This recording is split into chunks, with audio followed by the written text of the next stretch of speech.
So we were able to play a little bit and hit Diamond 2 on a 4-win streak. I played 5 matches, lost the first one due to a very stupid misplay, which I'll show you in just a second, but then we went on a 4-win streak to hit Diamond 2.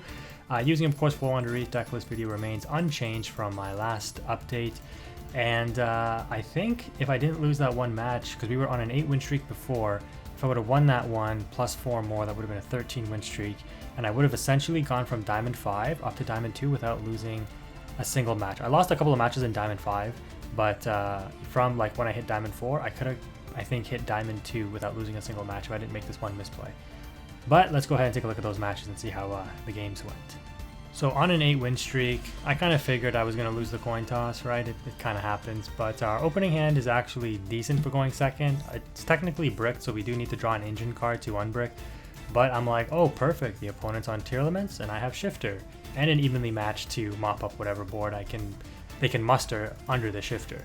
So I'm feeling pretty good here. They're going to go ahead and normal summon Rhino. Now, you don't want to activate Shifter preemptively, because if you try to activate it on the summon of Rhino Heart, if they have a Sharon or an Ishizu extender and they put it on board, they can go into Baguska and stall out your Shifter. So you actually want to wait until after they've made Kit Kalos and activated the Kit Kalos effect to either send or after they've sent. So if you change Shifter to them activating the effect to send, what happens is Kit Kalos ends up getting banished. They summon like the Merly in this case. They don't end up milling anything with Kit Kalos because it has to go to graveyard to mill. And then they opt not to mill with Merly because they know everything is going to get banished. So you basically just end them on Merly, Planet, and like whatever face downs they might have. If you shifted them after they've sent Kit Kalos and trigger the Kit Kalos, trigger the Merly in graveyard, then you change Shifter, the 8 cards that they end up milling will get banished. So that's usually the better play, unless you really want to see the Kit Kalos banished, but it's neither here nor there. So I'm actually like right-clicking the whole way through here, and because I'm like, I'm going to wait till they send the Kit Kalos to activate the Shifter, because I want to mill, I want them to banish 8. And so when the Mass Change 2 hit the field, I'm still like right-clicking, and I don't end up chaining the Shifter to the Mass Change, which I know I have to do if I was paying attention. Like I wasn't like not paying attention, but like I was just, again, like mindlessly right-clicking because I'm like, I'm waiting to see the Kit Kalos go to graveyard before I activate Shifter. So because I make this misplay, obviously they're going for Dark Law here, and what's going to happen is when the Dark Law hits the field, it's going to lock me out of using Shifter, because Shifter for cost has to go to graveyard, and Dark Law says anything that's supposed to go to graveyard gets banished instead, which means the Shifter is turned off. So now because of this, I essentially can't use my Shifter, and they're going to be able to go full combo. So Dark Law, counter to Shifter, not really, because you should be able to chain your Shifter. Unfortunately though, they do end up milling an Ishizu name. It's kind of crazy that these cards aren't banned, or you know, this is still at 2, which is nuts, but hey, it is what it is.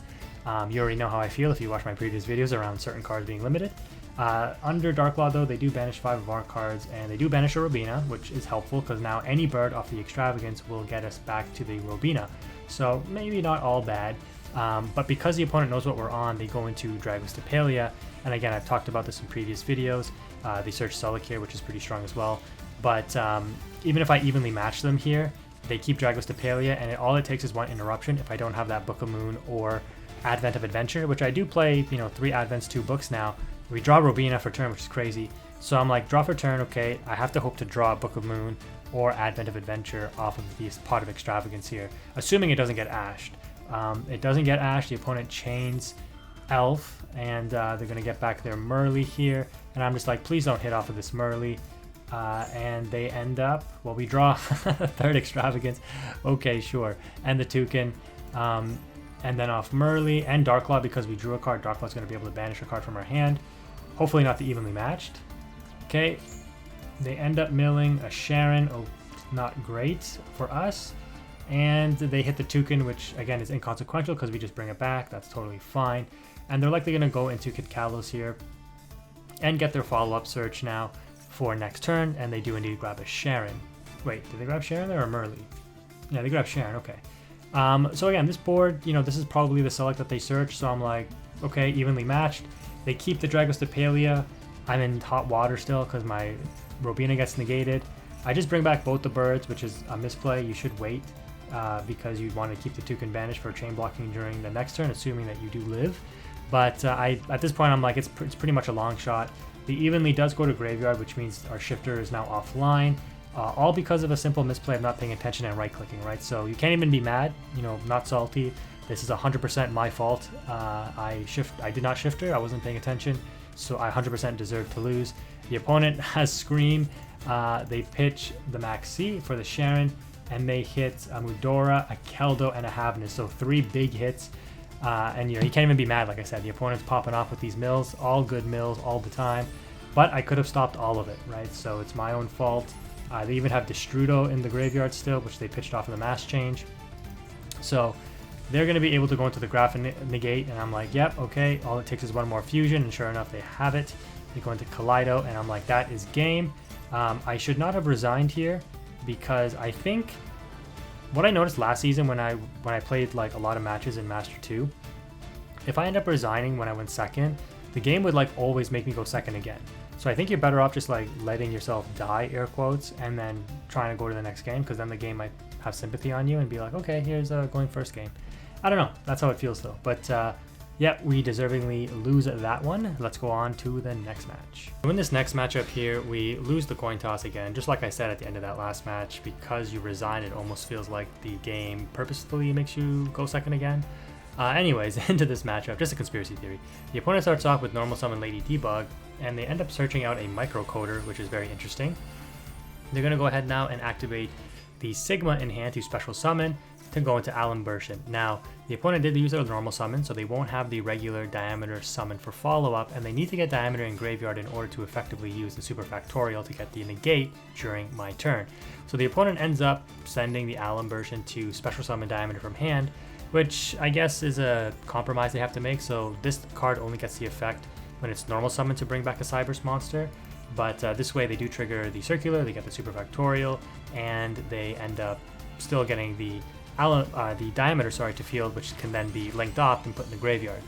The opponent goes for an interesting play here in the Splash Mage to trigger and bring back the Sigma, and you might be thinking, Quantum, why didn't you DD Crow this?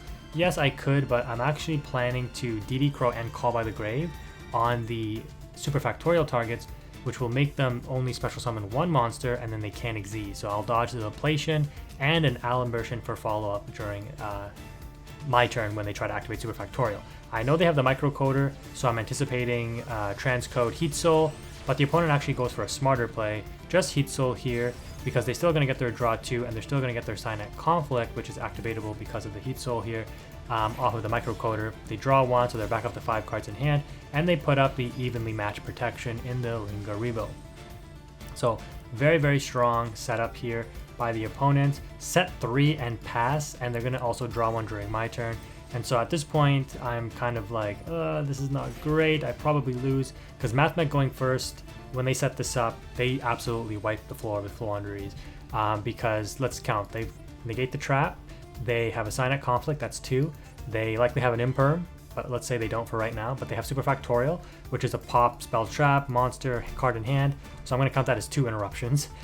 Because as soon as they activate it, they're going to pop at least 1 card on field and a card in hand. So that's like 2. So that's -4, or 4 different interruptions that they have for you, 4 ways to interrupt and stop you.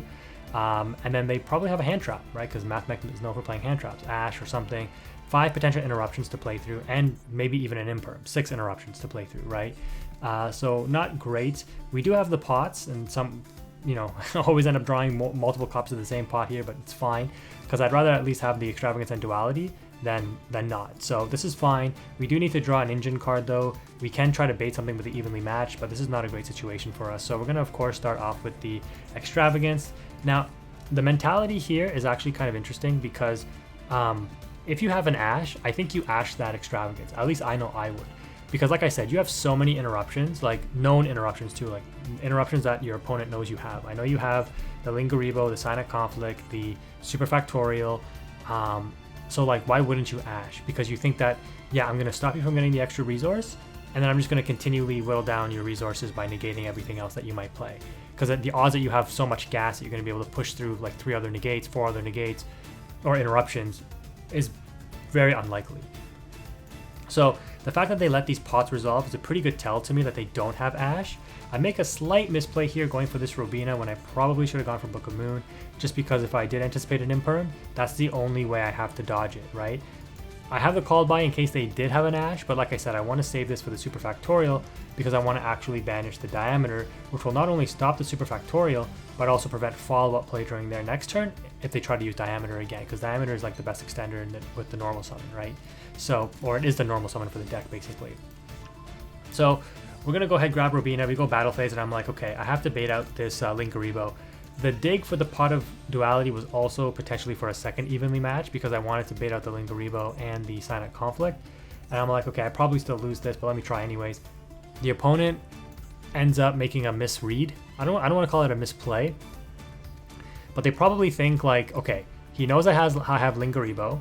I'm going to negate the evenly match with the Linkuriboh. He probably has two because then he's going to activate a second one. I'm going to have to activate Silent Conflict again anyways. They're probably thinking, let me activate Silent Conflict because as soon as I do, it makes it so that they can't activate a second evenly match because this card says your opponent cannot activate cards or the effects of cards with the same original name as the card that was banished, that was negated and banished, right? So now they can keep their Linkuriboh for Dreaming Town, which they know Floowandereeze plays most likely, and they're ahead on the resource game. Instead of outing 2 resources with 2 evenly matches, they shut me down completely. And I'm like, holy crap, that's actually huge because now I don't have to worry about the Silent Conflict and I don't have to worry about this Linkuriboh anymore because Empen will negate these Link monsters if I can get it on field. So I do have to worry about an Imperm. If they have an Imperm, I still lose, right? So I'm like, okay, check 1, the opponent misreads and I dodge the Silent Conflict. Check 2, can I play around an Imperm? Or, you know, not play around it because I'm not going to be able to. Can I hopefully just hope the opponent doesn't have Imperm? The Eaglin resolves, and I'm like, that's huge, because they could have also activated Super Factorial in response, and that would have outed, yeah, the Unexplored Winds and the Eaglin, but they know I have Robina for extension. But yeah, the fact that they let this resolve is very risky, because if I end up tributing the Super Factorial here, I win the game. So I don't end up tributing it, I tribute out a Crossout Designator, so not an Imperm, but I get the Empen on board, and now they're like, oh my goodness, like, I think they realize and they're like, okay, I'm going to Super Factorial here. I'm going to end up outing your Empen, outing your Unexplored Winds, outing a card in your hand. So I'm like, nope, I'm going to DD Crow the Circular because like I mentioned, I'm also going to try to call by the grave the Diameter. When I activate the DD Crow, it goes back to the opponent and I'm like, oh my gosh, what could they have? And you're going to see they actually have, yes, they do have a hand trap, a Ghost Spell, not Ash Blossom, but the Ghost Spell will negate the DD Crow. And I'm like, okay, thank goodness I have the Call by the Grave. So another application where Call by comes in clutch, not just negating Ash, but in this instance, stopping the Super Factorial. And we banish the Diameter, like I mentioned, so that if they somehow have Diameter for follow-up next turn, we outed it here as well, so they won't be able to get any effects off of it. And obviously, the Allen Burst that they go for here now will not have an Omni Negate on it, which is critical. So they are going to get the search, but at this point, this Empen is going to search for Advent of Adventure. I'm going to normal summon Robina, search Toucan, chain the Advent obviously, banish this, summon the Toucan, get back the Empen, tribute over another one of their cards. I don't have Battle Phase, but again, I don't have to worry about these cards anymore. Like this Linkuriboh won't negate Trap card when I resummon the Empen because Empen will negate the Link monsters. So I'm golden at this point, right? And with the Trap card in rotation for me, I'm going to be able to search for another Tribute monster. I'm not worried about any follow-up the opponent might have, because I'll have full setup at this point, right? So I'm golden. And yeah, this Unexplored Wind searches for map, by the way. So I'll have map, search Toucan off Robina, bring back the Empen, summon Empen again, outing another card with Unexplored Winds, grab Trap card off that. So I'll have a map interruption for your normal summon, Trap card interruption to flip your field face down, and also just like recycle Ryza that I'll probably search during your turn off of this Eaglin. The opponent kind of realizes it and scoops it up.